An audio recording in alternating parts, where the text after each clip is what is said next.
ఉంది. ప్రతి ఆదివారం ఈ రీతిగానే ప్రభువుని గణపరచుదుముగాక.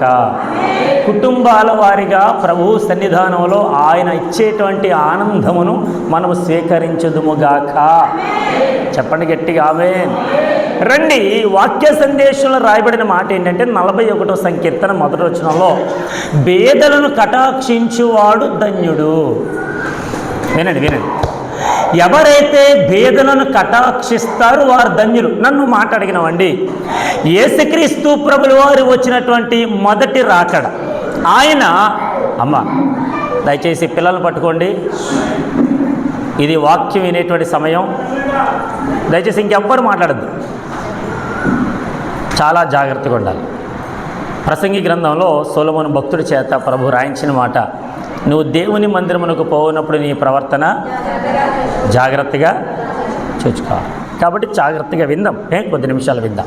ఓకే, ఇప్పుడు యేసు ప్రభుల వారు వచ్చినటువంటి మొదటి రాకడ, ఆయన వచ్చినటువంటి వేళ విశేషం ఏంటంటే పాపములో ఉన్న వారికి విడుదల ఇవ్వాలి, ఎవరైతే భేదలుగా ఉన్నారో వారిని కటాక్షించాలి, ఎవరైతే రోగంతో బాధపడుతున్నారో వారిని స్వస్థపరచాలి, వారందరినీ కూడా తండ్రి అయినటువంటి దేవుని వైపు నడిపించడానికి యేసుక్రీస్తు ప్రభుల వారు ఒక మార్గదర్శిగా ఈ లోకానికి వచ్చి, ఇదిగో నన్ను నమ్మినవాడు నా తండ్రిని నమ్మినట్లే, నన్ను చూచినవాడు నా తండ్రిని చూచినవాడే అని యోహాను సువార్త 16వ అధ్యాయం మాట అంటాడు.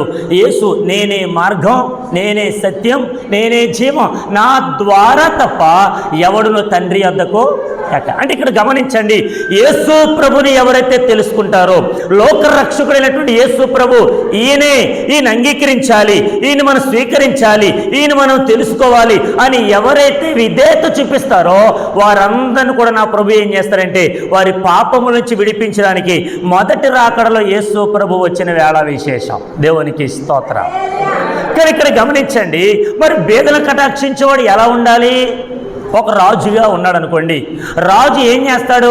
ఒక శాసనాన్ని ఇస్తాడు, ఒక ఆజ్ఞాపిస్తాడు, ఇదిగో మీరు ఇది చెయ్యాలి, ఇది చేయకూడదు, ఇలా ఉండాలి, ఇలా ఉండకూడదు, ఇలా నడవాలి, ఇలా నడవకూడదు, ఇది ముట్టుకోవాలి, ఇది ముట్టుకోకూడదు, అనేక రకరకాలుగా ఇది చెయ్యాలి, చేయకూడదు అనేటువంటి నినాదాలు మాత్రమే రాజుగారు చెప్తారు తప్ప, రాజుగారు గుర్రం మీద నుంచి కిందకి దిగి అమ్మ ఎలా ఉన్నారు, బాగున్నారా, అసలు మీ పరిస్థితి ఎలా ఉంది, మీకు ఆరోగ్యం బాగుందని అడుగుతాడా రాజు?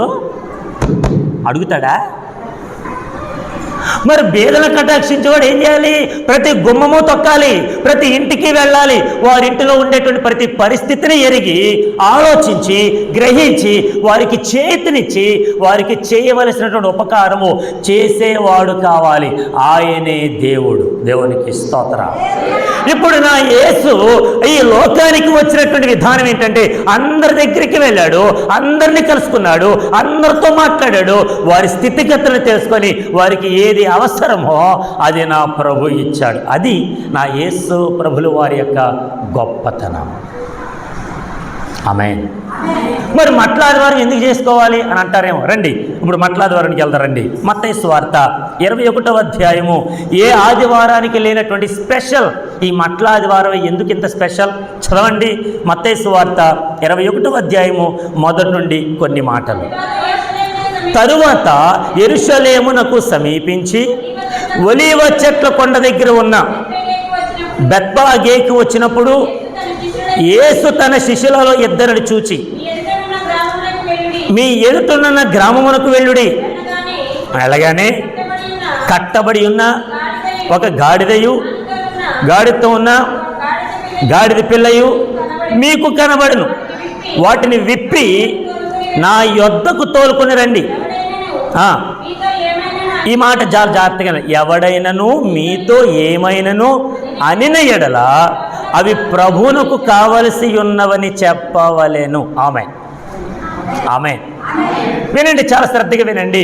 యేసుక్రీస్తు ప్రభుల వారు ఈ మత్తయి సువార్త 20వ అధ్యాయంలో ఆయన కొన్ని సూచక కార్యాలు చేసి, అద్భుతాలు జరిగించి, స్వస్థత కార్యాలు చేసి, గుడ్డి వారికి చూపునిచ్చి ఆయన మెల్లిగా నడుచుకుంటూ ఎక్కడికి వచ్చారంటే యెరూషలేము అనేటువంటి పట్టణానికి సమీపముగా వచ్చాడు. సమీపముగా అంటే దగ్గరగా వచ్చాడు. వినండి, ఎప్పుడైతే యేసు ప్రభు సమీపముగా వచ్చాడో ఆ ఊరికి లేదంటే ఆ గ్రామానికి లేదంటే ఆ పట్టణానికి దగ్గరగా ఉండేటువంటి బెత్ఫగేకు అనేటువంటి ప్రాంతం దగ్గరికి వచ్చాడు. వినండి, ఎప్పుడైతే యేసు ప్రభు ఆ గ్రామానికి రాగానే అక్కడ అనేక మంది శిష్యులు ఉంటుంటే ఆ శిష్యులలో ఇద్దరిని చూచి వారికి ఒక మాట చెప్తున్నాడు యేసు ప్రభు. ఏమని తెలుసా? అయ్యలారా, మీరు ఈ గ్రామములోనికి వెళ్ళండి. ఆమేన్. బాగా వినాలి. మీరు ఈ గ్రామములోనికి వెళ్ళండి. నన్ను మాట అడిగినవండి, అంతవరకు ఎప్పుడూ చెప్పలేనటువంటి యేసు ప్రభు, అంతవరకు ఏమి మాట్లాడలేనటువంటి యేసు ప్రభు ఇప్పుడు బెత్ఫాగేకు అనేటువంటి గ్రామం దగ్గరికి రాగానే ఎందుకని శిష్యులు ఇద్దరిని చూసి ఆ గ్రామానికి వెళ్ళండి అంటున్నాడు? వింటున్నారా? ఎందుకని వెళ్ళమంటున్నాడు? ఇక్కడ ఆలోచించవలసిన విషయం ఏంటంటే ఇది ఒక ప్రవచనం. చదవండి జకరియా గ్రంథం 9వ అధ్యాయము 9వ వచన భాగం. ఏంటి ఆ ప్రవచనం? జకరియా గ్రంథం, సియోను నివాసులారా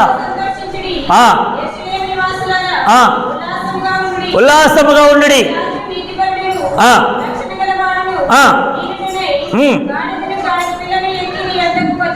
నీ యొద్దకు వచ్చుచున్నాడు. బాగా వినాలి. ఇదిగో నీ రాజు గర్విష్ఠుడు కాదు, నీ రాజు అనేక రీతిలుగా అహంకారమైనటువంటి మనసు కలిగిన వాడు కాదు, నీ రాజు సాత్వికుడు, నీ రాజు దీన మనసు గలవాడు. మరి నీ రాజు ఎలా వస్తున్నాడు నీ దగ్గరికి?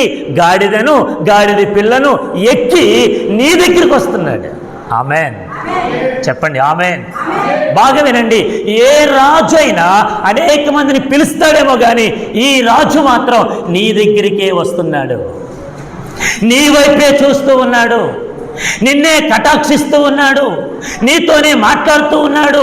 నీ స్థితిగతులను మార్చడానికి, నీ దగ్గరికి రావడానికి ఆయన గాడిద పిల్లను ఎక్కి నీ దగ్గరికి వస్తున్నాడు. ఆమేన్ చెప్పండి. ఆమేన్.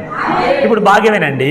ఆ రాజు తగ్గించుకున్నాడు అంటే ఇహలోక సంబంధమైనటువంటి రాజులు మనకు చాలామంది ఉన్నారు. తగ్గించుకునే స్వభావం ఉందా? గర్విష్ఠులుగానే ఉన్నారు తప్ప, అహంకారులుగా బ్రతుకుతున్నారు తప్ప, అనేకమైనటువంటి రీతిలుగా ఆర్డర్లు వేస్తున్నారు తప్ప ఏ ఒక్క రాజు కూడా దీన మనసు కలిగిన వాడిగా, సహనం కలిగినటువంటి వాడిగా ఎక్కడ కనబడట్లే. అయ్యలారా వినాలి, నా మాట వినాలి. కొంతమంది మాట వినట్లా మొబైల్ చూసుకుంటూ ఉంటున్నారు. వినండి, వాక్యాన్ని వినండి. దేవునికి స్తోత్ర. ప్రియులారా, ఇక్కడ యేసు ప్రభు యొక్క ఒక ప్రవచనం జకరియా గ్రంథకర్త చేత, ఆ ప్రవక్త చేత ముందుగానే రాయబడినటువంటి మాట ఇప్పుడు మత్తయి సువార్త 21వ అధ్యాయంలో నెరవేర్పుని మనం చూస్తూ ఉన్నాం. అంటే యేసు ప్రభు ఈ లోకానికి వచ్చింది దేనికోసం? నీ కోసమే వచ్చాడు. ఆయన నిన్ను రక్షించడానికి వచ్చాడు, నీ జీవితంలో కార్యం చేయడానికి వచ్చాడు, నీ జీవితంలో కన్నిటిని తొడవడానికి వచ్చాడు, నీ బాధలు తీసివేయడానికి వచ్చాడు, నిన్ను అర్థం చేసుకోవడానికి వచ్చాడు. ఈ రోజున కడుపును పుట్టిన బిడ్డలు అర్థం చేసుకునేటువంటి మనసు ఉందా వాళ్ళకి? ఏడిపించి అనేక రీతిలుగా బాధ పెట్టేటువంటి మనస్తత్వాలే తప్ప అర్థం చేసుకునేటువంటి మనసు ఈ లోకంలో ఏ పురుషునికి ఏ స్త్రీకి ఎవరికి లేనే లేదు. మరి ఎవరు అర్థం చేసుకుంటారు?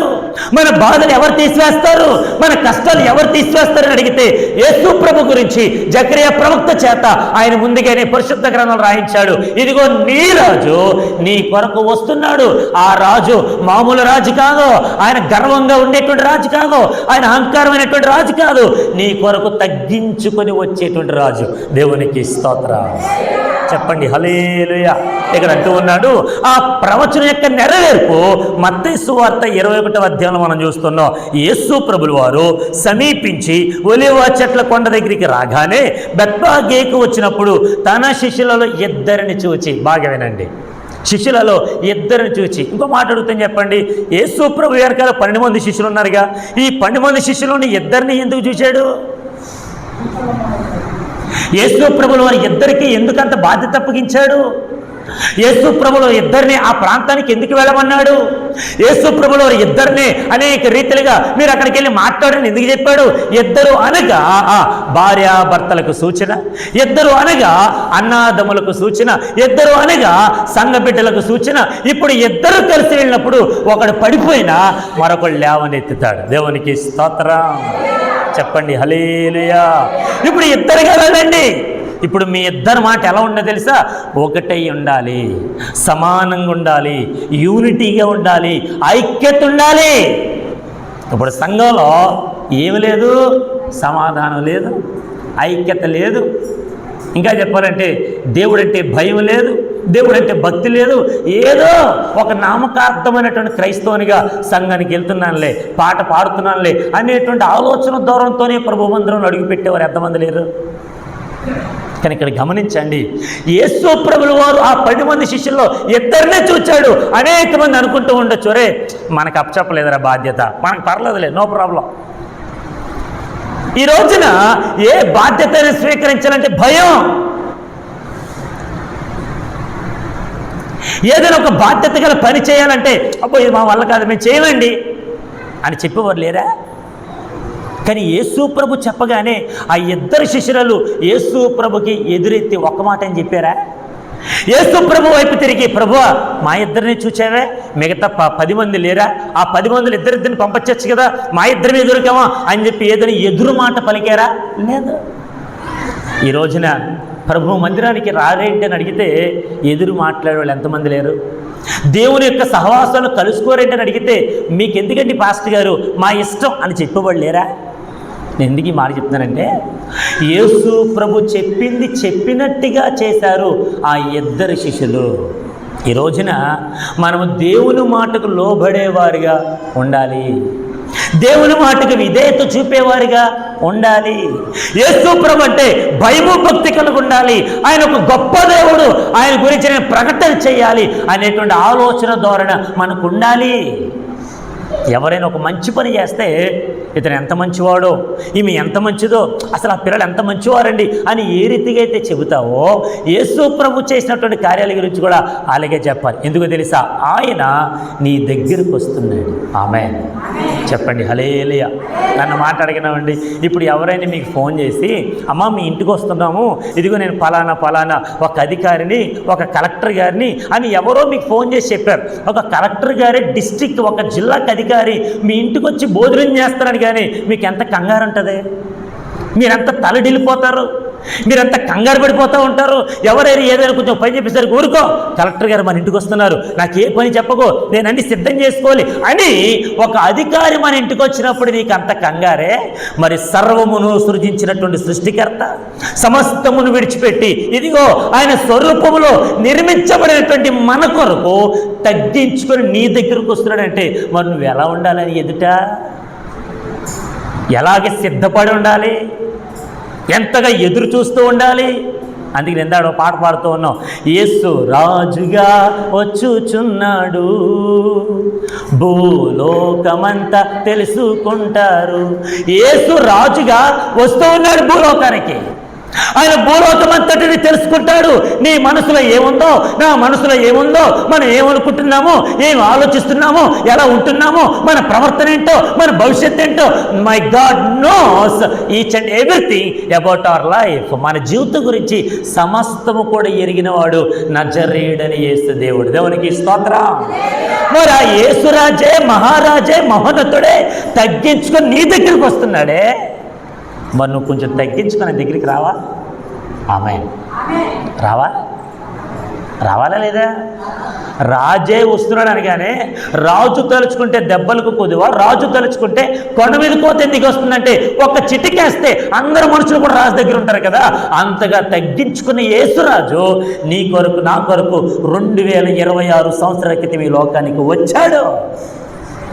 ఆమేన్. వచ్చినటువంటి యేసు ప్రభుని నువ్వు తగ్గించుకొని, ప్రభువా నేను పాపం చేశాను, నా పాపమును కడిగిన ఆయన నన్ను శుద్ధీకరించు ప్రభువా, నా జీవితంలో అనేకమైనటువంటి కష్టాలతో నేను ముందుకు సాగలేకపోతున్నానయ్యా, నాకు సహనాన్ని ఇవ్వండి, ఓర్పునివ్వండి, తగ్గింపు జీవితం ఇవ్వండి. నీ పరిచర్యలో, నీ సన్నిధానంలో, నా కుటుంబంలో మేమందరం కలిసి ఒక యూనిటీగా, ఒక ఐక్యతతో, ఒక సంఘముగా నిన్ను ఆరాధిస్తాం ప్రభువా, నాకు అటువంటి మనసునివ్వయ్యా అని అడగవా? దేవుని దగ్గర ప్రాధేయపడవా? సర్వోన్నతమైనటువంటి ఆయన ఎదుట మనఃపూర్వకంగా అడగవా? ఈ రోజున ఎంతోమందికి అనేక రకరకాల పనులు ఉండొచ్చు, తప్పులేదు. కానీ ఆయనే సృజించినటువంటి సృష్టికర్త అన్నిటిని వదిలిపెట్టి నీ కొరకు వచ్చినప్పుడు ఆ పనులు వదిలిపెట్టుకొని రాలేమా?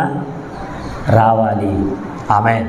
ఇప్పుడు చూడండి, ఇప్పుడు ఈ 12 మంది శిష్యుల్లో ఇద్దరిని పంపించాడు. వీళ్ళిద్దరు కూడా అనుకుంటూ ఉన్నారు మనసులో, ఎరా మనం వెళ్ళాలా? మనం వెళ్ళకపోతే వేరే వాళ్ళు పంపించచ్చు కదా యేసు ప్రభు, మనమే వెళ్ళాలా? మనమే చెయ్యాలా? మనం లేకపోతే ఏం జరగదా? ప్రభు ఎందుకు పిలిచాడో ఆలోచించండి, ఎందుకు ఎన్నుకున్నాడో ఆలోచించండి, ఆయన మీకే ఎందుకు అంత ప్రాధాన్యత ఇచ్చాడో ఆలోచించండి. ఆ ప్రాధాన్యతను, ఆ ప్రాముఖ్యతను ఆ ఇద్దరు శిష్యులు కూడా ఏం చేశారంటే అప్పగించిన పనిని సక్రమముగా చేశారు. దేవునికి స్తోత్రం. ఈ రోజు నీకు అప్పగించిన పని ఏదైనా కావచ్చు. బరకలేసేదా? నమ్మకంగా చేయి. సౌండ్ సిస్టమ్ పెట్టారా? నమ్మకంగా చేయి. ఈ మందిరాన్ని తుడిచాడా? నమ్మకంగా చేయి. ఏ పని అప్పగించాడో ఆ ప్రభు నామాన్ని బట్టి నమ్మకంగా ఉండడం నేర్చుకో. యేసు ప్రభు ఒక ఉపమానం చెప్పాడు.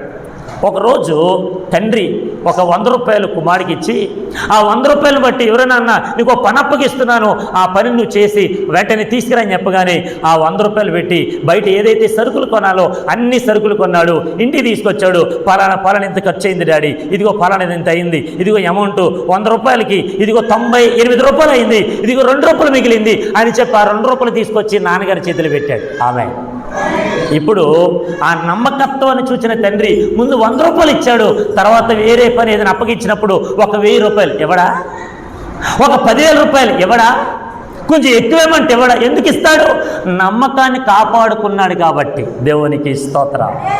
ఈ రోజున ప్రభువు మనకు అప్పగించిన ఏ పనైనా మన ఎదుట నమ్మకంగా మనం చేయగలిగితే ప్రభు మనకి మరికొన్ని వాటి మీద ఆయన ఆధిక్యత ఇస్తాడు. ఆమేన్. చెప్పండి హల్లెలూయా. ఒక యజమానుడికి 10 ఎకరాలు ఉందండి.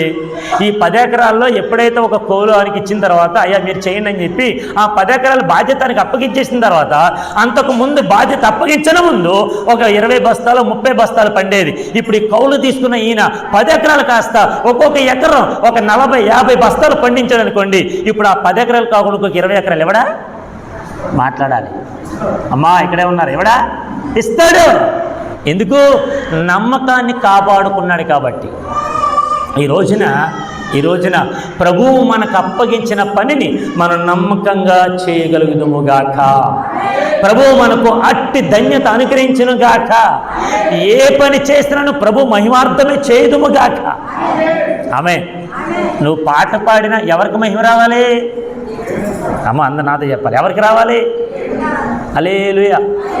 మేము ప్రతి వారం చెప్తామా, స్త్రీలందరూ రండి పాట పాడనంటే ఇక్కడ ఇంతమంది కూర్చున్నారు కదా, ఇంతమందిలో ఒక 5గురు స్త్రీలే వస్తారు. మరి మిగతా వారందరూ స్త్రీలో కాదు మరి. దేవునికి స్తోత్రం. సంఘపెద్దగా చెప్తారు, యేసయ్య గారు చెప్తారు, అమ్మ రండి. ఓ పక్క నుంచి నేను చెప్తా ఉంటాను. ఎందుకు ఈ మాట చెప్తున్నా? మీకు అప్పగించిన పని చేయండి, నమ్మకంగా చేయండి. నమ్మకమైన వానికి మెండైన దీవెనలు. ఆమేన్. ఇప్పుడు యేసు ప్రభు ఈ 12 మంది శిష్యులలో ఒక 2ని చూచాడు, వారిద్దరిని పంపించాడు. 2 వెళ్ళిన తర్వాత యేసు ప్రభు ఒకటే చెప్పాడు, మీకు ఎదురుగా గాడిద పిల్లయు అది ఏం చేస్తారు? కట్టబడింది గాడిద. ఈ కట్టబడిన గాడిదను మీరు విడిపించి నా యొద్దకు తోలుకుని రండి. ఆమేన్. ఇంకో మాట అన్నాడు యేసు ప్రభు, ఎవరైనాను ఏమైనాను మీతో అనిన ఎడలా అప్పుడు మీరేం చేయాలి తెలుసా? ఏమోనండి మాకు తెలియదండి, యేసు ప్రభు చెప్పాడు మేము తోలుకొచ్చేస్తాం అని కాదు.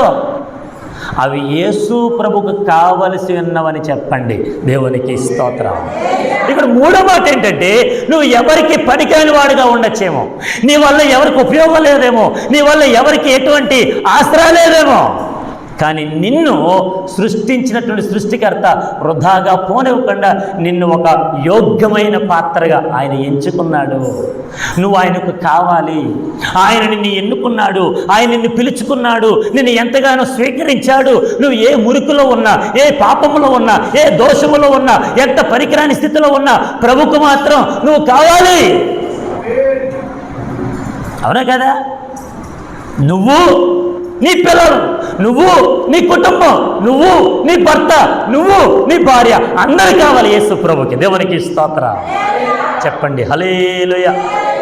ఈ రోజున మనం కూరగాయలు కొనడానికి వెళ్తాం, వెంటనే అక్కడికి వెళ్ళగానే తీసేసుకుంటామండి. వెంటనే తీసుకొని వేసేసుకుంటామా? చూడమా? ఏంటండి ఇలా ఉన్నాయి, ఏంటండి వేరే మంచి లేవా అడగమా? మరి యేసు ప్రభు నీలో ఎంత మురుకున్నా నిన్ను పిలిచాడే. యేసు ప్రభు నీలో ఎంత అవిధేయత ఉన్నా నిన్ను కోరుకున్నాడే. యేసు ప్రభు నీలో దేవునికి అయిష్టమైనటువంటి కార్యాలు ఉన్నా నిన్ను ఎన్నుకున్నాడే, నిన్ను స్వీకరించాడే, నిన్ను హత్తుకున్నాడే, నీకు ముద్దు పెట్టాడే, నిన్ను కౌగిలించుకున్నాడే. దేవునికి స్తోత్రం. అంటే దేవునికి మనం ఎంత ఇష్టం అండి, దేవునికి మనం ఎంత ఇష్టం. ఒక రోజున ఒక వ్యక్తి ఏం చేశాడంటే, దేవుని మందిరం ఇలాగే తెరిచుంటే అయ్యో ఈరోజు ఆరాధన కదా అని చెప్పి అందరికంటే ముందుగా గుమ్మం లోపలికి వచ్చి ఇదిగో ఈ మొదటి ప్లేస్లో కూర్చున్నారు. అప్పటికి టైం ఇంకా కాల 9 అవుతుంది. వెంటనే ఇప్పుడు సమయం 10 కదా ఆరాధన సమయం, అందరూ ఒక్కొక్కరికి వస్తున్నారు. ఇప్పుడు ముందు కూర్చున్న ఆయన ఏమన్నానంటే, రే ఇది నా ప్లేస్ లేక ఇక్కడ అని అన్నాడంట ఆయన. వెంటనే నేను ఏం చేశానంటే, పోన్లే పెద్ద ఆయన కదా ఆయన కావాలి అని చెప్పి అక్కడి నుంచి లేచి పక్క సీట్లో కూర్చున్నాడు. ఆయన కూర్చున్నాడు. మళ్ళీ ఒకరి తర్వాత ఒకరు, రే ఇది నాదిరా, ఇది నాది ఆయన అందరూ వచ్చారు. ఇప్పుడు వచ్చినటువంటి ఈయన ఏం చేశారంటే, వెనక్కే నాకు స్పందన కావాలి, వెనక్కి వెళ్ళిపోలేదు, గెంటేశారు. అందరూ కూడా వెనక్కి గెంటేసరి వెళ్ళిపోయారు. ఇప్పుడు చాలామంది కిక్కిరిసిపోయారు, జనమంతా నిండిపోయారు. ఒక తల్లి తన పాపను ఎత్తుకొని చర్చిలోకి వచ్చింది. వెంటనే ఆమె యొక్క పాపను ఈ యొక్క ముసలాయన చూస్తూ ఉన్నాడు. ఆ పాప కూడా ఈయన చూస్తూ ఉంది. ఆమె వైపు చూడగానే నవ్వుతూ ఉన్నాడు. ఆ పాప కూడా చూసి నవ్వి కొంచెం నవ్వగానే ఆయన అన్నాడు, ఇలా 2 చేతులు చెప్పగానే ఆ పాప దగ్గరకు వచ్చింది, ఎత్తుకున్నాడు, ముద్దాడాడు. ఆ పాపను ఇలా కిందకి దించి చేతులేసి దీవించి ఆయన మాయమైపోయాడు. ఎప్పుడైతే ఆయన మాయమైపోయాడో ఆ తల్లి అనుకుంటుంది, ఏడి ఇక్కడ ఒక ఆయన ఉండాలిగా ముసలాయన, మా పాపను ఎత్తుకున్నారు, ఏది ఎక్కడుంది ఏంటి, మా పాప ఎత్తు ఉంది కానీ ఆ మనుషుడేది ఎక్కడుందంటే ఆయన కనబడాలి, అదృశ్యమైపోయాడు. దాని అర్థం ఏంటంటే వచ్చింది యేసు ప్రభు. నీకంటే నాకంటే ముందుగా ఆయన ఇక్కడికి వచ్చాడు, మన మధ్య సంచరిస్తూ ఉన్నాడు. ఇప్పుడు మనందరం వచ్చిన తర్వాత యేసు ప్రభుకి స్థానం లేదు ఈ మందిరంలో. ఆయన మనం ఏం చేసాం, గెంటేసాం. ఈ రోజున మనకు అన్నీ ఉంటాయి, కానీ యేసు ప్రభుకి సమయం మాత్రం, కొంచెం గట్టిగా చెప్పండి, యేసు ప్రభుకి సమయం మాత్రం ఉండదు. అన్నీ ఉంటాయి, ఫ్రిడ్జ్ ఉంటుంది, కారు ఉంటుంది, బంగ్లా ఉంటుంది, ఇల్లు ఉంటుంది, రకరకాల వస్త్రాలు ఉంటాయి, బంగారం ఉంటుంది, వెండి ఉంటుంది, అన్నీ ఉంటాయి, డబ్బు ఉంటాయి, కానీ యేసు ప్రభుకి మాత్రం స్థానం. మరి యేసు ప్రభుకి స్థానం లేనప్పుడు యేసు ప్రభు నమ్ముకుని ఏమి లాభం? కానీ ఈ మట్లాదివారం రోజున మీకు ఒక మాట జ్ఞాపకం చేస్తున్నాను. యేసు ప్రభు ఏ మాట అయితే చెప్పాడో ఆ మాట పట్టుకుని వెళ్ళిపోయినటువంటి 2 శిష్యులు కూడా ఎవరైనా ఏమైనా అడిగితే అవి ప్రభునకు కావలసినవని చెప్పండి. ఆమేన్. ఇంకో మాట చెప్తాను, రే మీరిద్దరు వెళ్తున్నారు కదరా, మీకు కావలసినవని చెప్పండి అని అనొచ్చుగా యేసు ప్రభు అన్నాడా? చెప్పండి. ఇంకో మాట చెప్పినా, ఒకవేళ వీళ్ళిద్దరే కనుక దాన్ని తీసుకుని వస్తున్నప్పుడు రే దొంగలరా పట్టుకోండిరా అని అంటారేమో, వాళ్ళ మీదకి చెడ్డ పేరు రాకుండా, ఎందుకంటే నేను పంపించాను, ఆమె పంపినటువంటి నేను వాళ్ళకి ఏ చెడ్డ పేరు రాకుండా చూసుకోవాల్సిన బాధ్యత కూడా ఎవరిది? నాది. కాబట్టి ఎవరైనా ఏమైనా మిమ్మల్ని అడిగితే మీరేం చేస్తారో తెలుసా? That is for Jesus Christ, అది యేసు ప్రభు కావాల్సిన చెప్పండి. అప్పుడు ఎవడు మిమ్మల్ని ఏమన్నా. దేవునికి స్తోత్రం. కట్టబడిన గాడిదను యేసురాజు కోరెను, కట్టబడిన గాడిదను యేసురాజు కోరెను. ఆ కట్టబడిన గాడిదను నా యేసు ప్రభు కోరుకున్నట్టుగా నువ్వు ఈరోజు ఏ కట్ల చేత అయితే కట్టబడ్డావో, అది కుటుంబ అవస్థలు కావచ్చు, కుటుంబ భారము కావచ్చు, ఇరుగు పొరుగు వారు కష్టాలు కావచ్చు, ఇంటి భారం కావచ్చు, అనేకమైనటువంటి పరిస్థితుల భారం కావచ్చు, లేదంటే నీకు అప్పుల భారం కావచ్చు, అనేక సంకటముల భారం కావచ్చు. ఆ భారముల చేత కట్టబడిపోయావు. ప్రభు నిన్ను పిలుస్తున్నాడు, ప్రభు నిన్ను రమ్మంటున్నాడు, ప్రభు నిన్ను ఆహ్వానిస్తున్నాడు. ఆయనను ఎవరు పట్టించుకోకుండా నిన్ను విప్పకుండా అక్కడే కట్టి నిన్ను బంధించేశారేమో, కానీ యేసు ప్రభు నీ కొరకే ఆ బెత్ఫాగేగు గ్రామములో ఆగి 2 శిష్యులను పంపినట్టుగా ఈరోజు సేవకులముగా, పాస్టర్ గారిగా, పాస్టమ్మ గారిగా, సహోదరిగా మేమిద్దరం వచ్చాము. కట్టబడిన మీ కట్లు విప్పి యేసు ప్రభు యొద్దకు తోలికెళ్ళడానికి. దేవునికి స్తోత్రం. వస్తావా యేసు ప్రభు దగ్గరికి? ఇందాక దండయాత్ర చేస్తూ బలో యేసు క్రీస్తు మహారాజుకి అని మొత్తం నినాదాలు చేశాం. అక్కడ 2 ఒక తల్లులు అక్కడ ఉంటే మేము చేస్తున్నటువంటి దండయాత్ర చూసి మమ్మల్ని వెంటనే ఇలాగని పలకరించారు. వెంటనే మేము దగ్గరికి వెళ్ళి, అమ్మ వందనాలమ్మా, యేసుప్రభు నమ్ముకొని మీ పేరేంటి అని అడిగి మరలా వారికి యేసుప్రభు గురించి బోధ చేసి వారికి కొంచెం రక్షణ వాక్యాన్ని ప్రకటించి వెంటనే మరలా ఎక్కువసేపు లేము అక్కడ, జస్ట్ ఒక 5 or 6 seconds మాత్రమే ఉన్నాం అక్కడ. వాళ్ళకి సువార్త చెప్పాం, అమ్మ యేసుప్రభు మంచివాడు, రండి ప్రభు మందిరానికి. ఆమె మనం ఏది ఎక్కువ చెప్పాల్సిన అవసరం లేదు. కట్టబడినటువంటి గాడిదల దగ్గరికి వెళ్ళి, అమ్మాయి నువ్వేం చదువుకున్నావు, నీ రేంజ్ ఏంటి, నీకేమన్నా ఆస్తులు అని అడిగారు శిష్యులు. గాడిద ఏమైనా మాట్లాడుతుందా? గాడిదల దగ్గరికి వెళ్ళారు, కట్టబడిన గాడిదని విప్పారు, విప్పి యేసు ప్రభు దగ్గరికి తోలుకుని వచ్చారు. దేవునికి స్తోత్రం. ఈ రోజున కట్టబడిపోయినటువంటి నీవు నీ కట్ల నుంచి విడిపింపబడాలని కోరుకుంటే యేసు ప్రభు నిన్ను పిలుస్తున్నాడు, రా. ఈ మట్లాద్వార రోజున యేసు ప్రభుని సొంత రక్షకుడిగా అంగీకరించు. బాప్తీసం తీసుకోలేని వాళ్ళు బాప్తీసం తీసుకోండి. ఇంకెంతకాలం వృధా చేస్తూ ఉంటారు సమయాన్ని?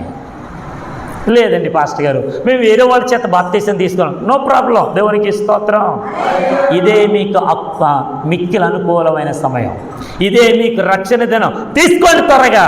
ఆమేన్ చెప్పండి, ఆమేన్.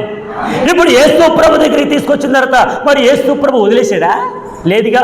ఒక మాట చెప్పి నేను ముగిస్తున్నాను. చూడండి అక్కడ ఏమన్నాడు, 4వ వచనం భాగం.